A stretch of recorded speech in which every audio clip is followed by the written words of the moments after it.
Hello everyone दोस्तों, मैं अरुण शर्मा। आप देख रहे हैं दस दोस्तों। आज इस वीडियो में बात करने वाले हैं राजस्थान के बारे में कि राजस्थान का सिंहासन किसको मिलने वाला है। दोस्तों इस वीडियो में आते हैं और शुरू करते हैं टॉपिक को, मुद्दे की बात। कि दोस्तों राजस्थान में जो बदलाव की बात कर रहे हैं, राजस्थान में एक संघर्ष दिखाई दे रहा है कि इस बार वहां का सिंहासन कौन घेरेगा, क्योंकि उसमें तीन उम्मीदवार देखे जा सकते हैं: सचिन पायलट, अशोक गहलोत और वहाँ की रानी, जिनके बारे में आप जानते हैं, वसुंधरा राजे।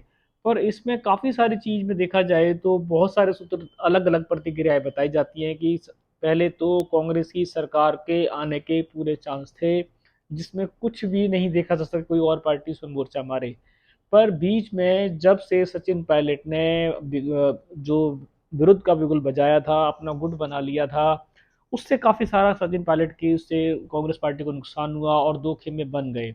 जब दो खेमे बन गए तो उसमें लोगों का मन चेंज हो गया कि अब सचिन पायलट अगर अपना दल बनाते हैं, अपनी पार्टी नहीं बनाते, क्योंकि जिस तरीके से उनकी तैयारी चल रही थी क्योंकि सचिन पायलट का अपना दल बनाएंगे और उस दल के साथ लोग जुड़ेंगे तो कांग्रेस पार्टी आधी आधी हो जाएगी। इससे बीजेपी को फायदा नजर आ रहा था। बीजेपी पूरे मूड में थी कि किस तरीके से सचिन पायलट को या तो अपनी तरफ लिया जाए या इनकी पार्टी बनवाई जाए। पर दोनों काम नहीं हुए। दोनों काम इस तरीके से फेल हुए कि सचिन पायलट को दोबारा से बैकफुट पे जाना पड़ा और उन्होंने कांग्रेस पार्टी को रिज्वाइन करा। जब उन्होंने कांग्रेस पार्टी को ज्वाइन किया तो उसके बावजूद सचिन बीजेपी की सरकार ने काफी जोड़ तोड़ लगाई, किस तरीके से कुछ हो, पर नहीं हो पाया।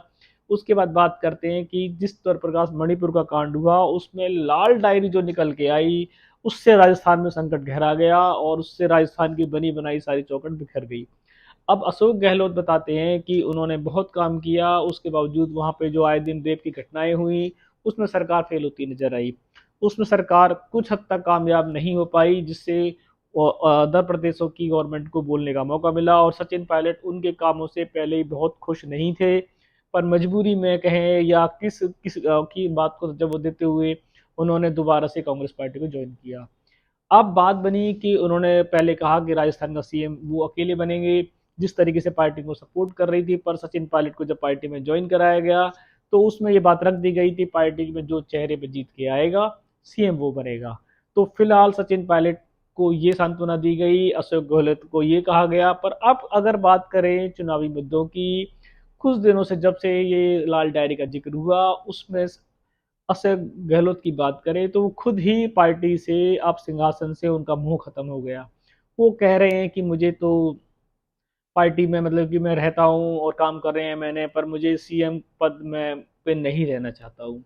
अब उनका मोह किस कारण खत्म होता जा रहा है, या वो लाल डायरी से दिक्कत आई है उनको, या 2024 में वो ऑलरेडी दिख रहे हैं कि घमासान होने वाला है तो वो हार का चेहरा नहीं बनना चाहते, हो सकता है एक कारण ये हो। सचिन पायलट ने साफ कह दिया है कि वो बीजेपी में नहीं जाएंगे, कांग्रेस के साथ रहेंगे और कांग्रेस की पार्टी को आगे लेके चलेंगे। तो फिलहाल अब जो युद्ध रहा वो बीजेपी, क्योंकि अशोक गहलोत की बात करें तो वो अब एक तरीके से खाना पूना मूर्ति रह गए। उन्होंने कहा कि मैं तो सिर्फ सोनिया गांधी जी के लिए बना हुआ हूँ, फलाना है ठिकाना है जो भी है। अब सचिन पायलट की बात करें तो सचिन पायलट ही वहां के उम्मीदवार देखे जा सकते हैं कांग्रेस के दल की ओर से। अब बात करते हैं बीजेपी की सरकार की, कि बीजेपी की सरकार की वसुंधरा राजे को लेकर बीजेपी ऑलरेडी बहुत सारी दिक्कतों में रहती है, क्योंकि उन पे काफी चीजों से बीजेपी नाखुश ही रही है। अब बीच में जब बात हुई थी मुद्दे की, जैसे कि सरकार गिरने की कोशिश की गई थी अशोक गहलोत की सरकार की, तो उसमें गहलोत ने साफ कहा कि मेरी सरकार को बीजेपी ने गिराने की कोशिश तो की, अपनों ने गिराने की कोशिश तो की, पर वसुंधरा राजे का नाम लिया जा सकता था। उन्होंने काफी जगह कहा कि वसुंधरा राजे ने उनकी सरकार को बचाया। इससे बीजेपी नाखुश हो गई और उन्होंने बीजेपी की तरफ से वसुंधरा राजे को कोई पद और अलग से देने के लिए नहीं सोचा। और वो बीजेपी की सरकार की बात करें तो वसुंधरा राजे से वो खुश नहीं है, उनके लिए एक मजबूरी कह सकते हैं, या वो उनके पास कोई दूसरा अभी कोई दाव नहीं है चलने के लिए, जो वसुंधरा राजे को ही वो चाहते हैं कि बनी रहें।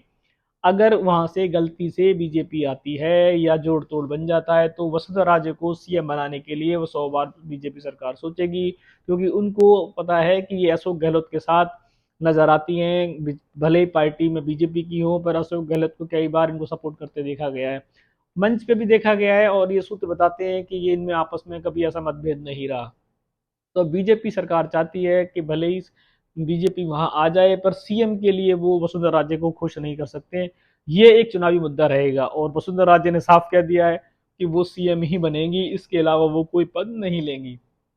अब रही घमासान कि पहले 3 घमासान होने वाले थे, जिसके अंदर अशोक गहलोत अगर कांग्रेस में रहते तो एक अलग पार्टी हो जाती सचिन पायलट की और बीजेपी सरकार की, 3 पार्टियों। अब 2 पार्टियों का घमासान है, जिसके अंदर सचिन पायलट नजर आएंगे आपको कांग्रेस की ओर से, क्योंकि अशोक गहलोत अपने आप ही अब कह रहे हैं कि आने वाला चेहरा सीएम का सचिन पायलट हो। वो किस वजह से पीछे हटे हैं अब ये तो समय बताएगा, पर फिलहाल जो बीजेपी का घमासान है लाल डायरी को लेके, उन्होंने राजस्थान में उनके काफी सारे संकट खड़े कर दिए, जनता में काफी आक्रोश खड़ दिया है, और जो लगातार वहां पे रेप की घटनाएं हुई हैं उससे जग जाहिर हो गया है कि राजस्थान की गवर्नमेंट बहुत जगह से फेल हुई है।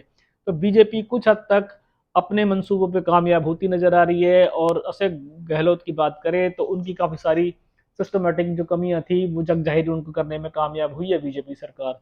अब सचिन पायलट तो पहले से ही बीजेपी अपनी कांग्रेस सरकार पे उंगली उठाते थे, जब उन्होंने उंगली उठाई थी तो जनता वही की वही देख रही थी। अब जनता वही है कि कांग्रेस की सरकार, अगर सचिन पायलट पहले उंगली उठा रहे थे तो क्या वो एक मीटिंग के बाद उसी सरकार को सपोर्ट करेंगे, और क्या जनता को फिर दोबारा से सचिन की बात मान लेनी चाहिए। तो ये बीजेपी के लिए एक अच्छा मोहरा साबित हो सकता है, क्योंकि जनता का विश्वास टूटा भी जल्दी था और जुड़ने में टाइम लगेगा। अगर सचिन पायलट शायद निर्दलीय लड़ते तो शायद कुछ और होता, पर अब फिलहाल वो कांग्रेस की तरफ से ही है। पहले से ही दोनों गुट, दो गुट देखे जा सकते थे और दोनों गुटों में समानताएं नहीं थी। इसमें बीजेपी अपना पत्ता साफ खेल गई, और अगर बीजेपी को मौका लगा तो राजस्थान की बनी बनाई सरकार बीजेपी के पाले में जा सकती है।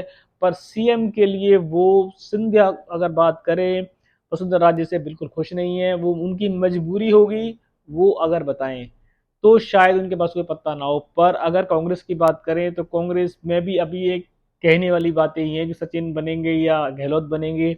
जब पार्टी जीत के आएगी, अपने मुद्दे रखेगी, तब वो अपना चेहरा डिसाइड करेंगे। तो अभी सिंहासन जो राजस्थान गवर्नमेंट का है, जो राजस्थान सरकार का है, वो एक बिल्कुल अलग दिशा में घूम रहा है। वो किस ओर करवट बदलेगा, क्योंकि सिंधिया की भी बीजेपी के साथ में कोई अच्छी उठ बैठ नहीं है, सुंदर राजे का कुछ नाम नहीं चल रहा है। अशोक गहलोत की बात करें तो वो लाल डायरी से उनका काफी सिस्टम खराब हो चुका है।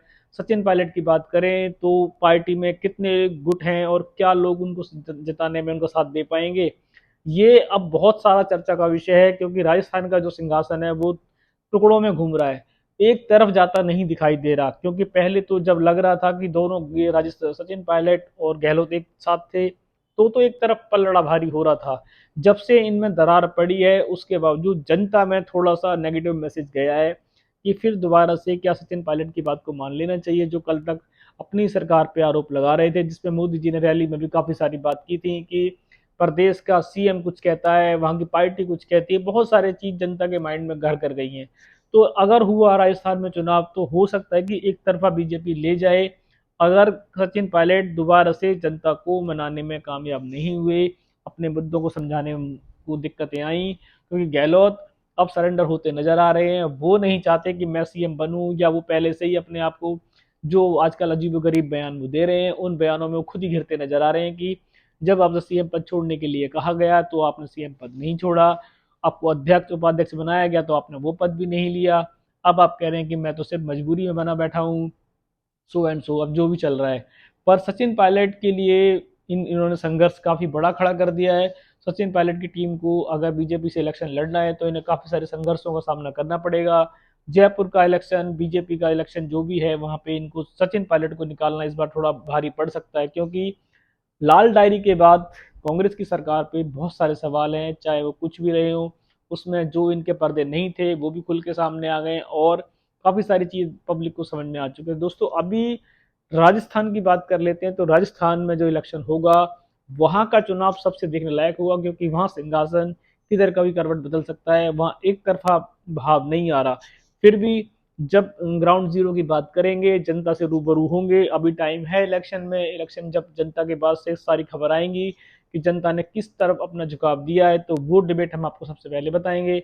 अगर आप चैनल पे हमारे साथ पहली बार जुड़ रहे हैं और आपको लगता है कि इस राजनीतिक चैनल पे आप भी अपना कोई सुझाव दे सकते हैं, क्योंकि सीखने की कभी उम्र बंद नहीं होती, हो सकता है कि हम आपकी कुछ बात ऐसी हो जो हम आपकी बात को जोड़ने से और अच्छा कर सकें। अगर आपके कुछ सुझाव हैं हम उनका स्वागत करते हैं, और हम जितनी भी राजनीतिक पहल होगी हम आपको चैनल पर ला के देंगे।